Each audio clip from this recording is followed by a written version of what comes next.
саламатсыздарбы урматтуу биздин каналдын көрүүчүлөрү? Акыркы учурда жалпы жарандарыбыздын тынчын алган абанын булганышы жөнүндө сөз кылып келебиз.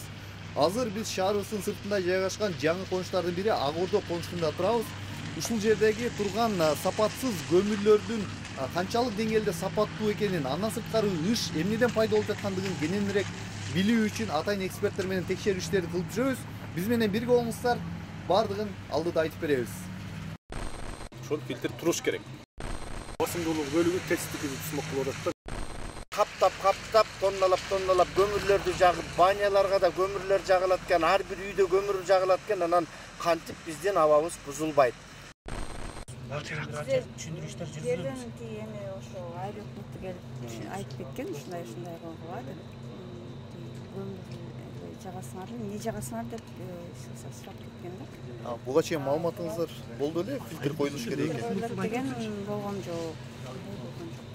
Силер көптөн бери ушул баняны иштетесиңерби? Эмне жагасыңар ушуну айтып бериңизчи. 3 жыл болду. Көмүр эле жагабыз, башка эчтеке жагабыз. Жергиликтүү бийликтен келип силерге түшүндүрүү иштери жүргүздүбү? Жок, айыл өкмөткөлү эле бизге карап, анан көмүр жагабы, мысыр жакпагыла деп эле айтып кетти. Көмүр кайсы? Кара кеченики. Эми азыр мына бүгүн атайын баягы ишти болтуруу боюнча так ушул алкагында биз ушул жумуштар алып баратабыз. Азыр вот ар бир баягы мончуларга, жеке мончуларга кирип, жеке мончуларга так түшүндүрүү иштерин кирип жүргүзүп, буларга так негизинен ушу баягы таштандыларды, өндүрүш таштандыларын, резинаны жана башка баягы так зыяндуу заттарды баягы жакпоо талабын коюп,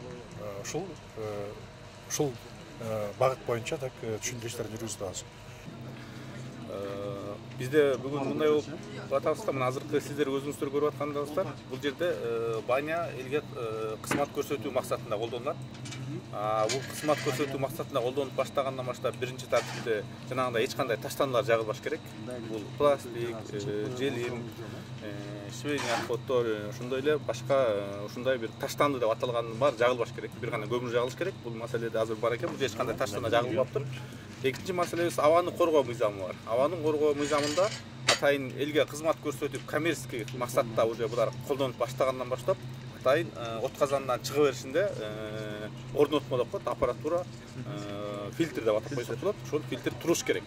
Бул жерде андан эч кандай фильтр көрүнгөн жок, коюлбаган, түз эле туруп аспанга ой бератканы көрүнүп атат. Ошол себептен азыркы күндө бүгүн мына биздин кызматкерлердин тарабынан ошол мыйзамдардын баары көрсөтүлгөн, беренеси көрсөтүлгөн негизинде атайын ич кагаздар берип атабыз. Бул эми бүгүн эле эмес, бул системалык жүрүп атат да. Ошонун бүгүнкү бир иш чарасы да. Муну биз эскертүүнү бул үйдүн ээсине азыр тапшырабыз. Бул коммерциялык максатта иштеп баштагандан баштап ага жанагы абаны коргоону, айлана чөйрөнү коргоону, таштандарды пайдалануу ошондой мыйзамдар иштеп баштайт. Ошол себептен ошол мыйзамдарды көрсөтүлүп, жанагындай фильтр жана башка талаптар, мыйзамдар аткарылышын сурап атабыз да. Бул абанын булганыш себеби бирден биринчи фактору бул көмүр жагуу. Бизде 15 000 түтүн элибиз бар. Ушул жерде Ак Ордо үчүн общий Ак Ордо деп айтылат.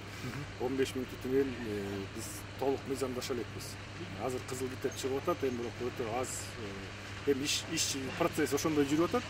Кызыл китеп башталды. Мен былтыр май айында Газпромго арыз менен кайрылганымда ал жактан ошо жооп беришкен, бизде качан мыйзамдашып, анан спутниковый съемка менен келип бизге полный документ, пакет документтин алып келип берсеңер, анан биз газификация кылып газдаштырып беребиз дешкен.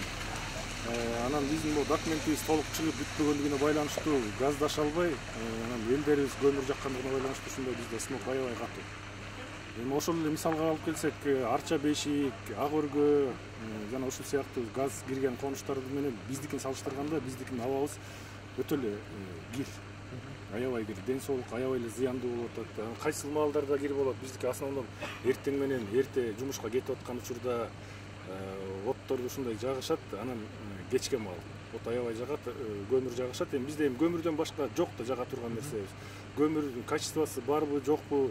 Эми ким өзүнүн возможностуна, экинчи возможностуна жараша көмүр алып келип жагат экен. Эми мен айта кетерим, могу биздин кара кечеден келген көмүрдүн сапаты начар болгондугуна байланыштуу ушу смогтун да бирден бир аябай болуп атканы ушу себепкер ошол да.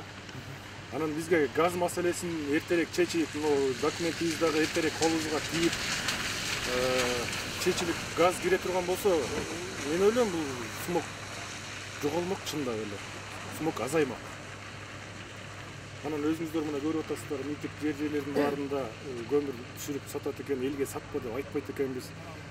Сатпа деп айтсак, эл деле бизге айтат да, андан башка эмне кылып жылытабыз, эмнебизди жагабыз дейт. Бирке убактым болуп, бош болуп отуруп, анан интернет чукуп издейм. Заман ушундай болбоду, бош туруп калдым эле, интернет чукуп отуруп, ошо Facebook'тан көрүп калдым да, ошо ТЭЦтеги жанагы чыгып аткан түтүндү көрүп.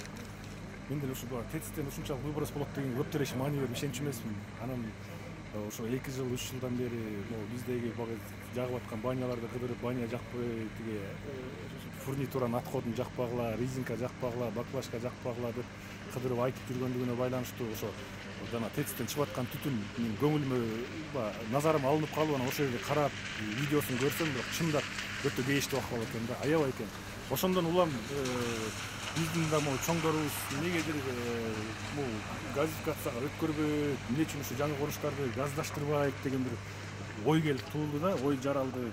Анан мен дагы бир газдашып кетсе, элибиздин ден соолугу мына ковидте канчалаган адам кыйналды, канчалаган адам кайтыш болуп кетти. Ошондон улам азыр канчалаган адамдын ар түрдүү өпкө оорулары пайда болду, мисалы астма, бронхит эми көп да.